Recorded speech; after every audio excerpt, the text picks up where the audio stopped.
তাহলে আমি এটা নদীতে ফালাই দেই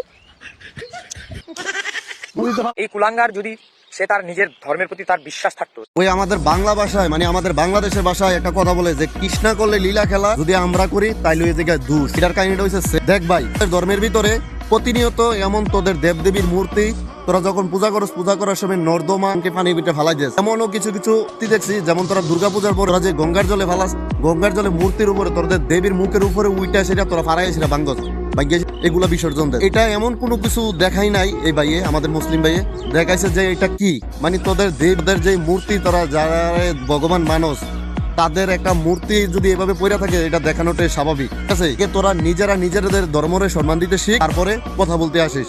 তোরা তো নিজের ধর্মরে নিজেরা সম্মান দিতে পারস না। যদি নিজের ধর্মরে নিজের সম্মান দিতে পারতি তাইলে দেবদেবীর মাথার উপর ওইটা মাথা মজক এগুলা বাংলি নইলে, বুঝছস? তোর আগে তোদের নিজের ধর্মরে সম্মান দিতে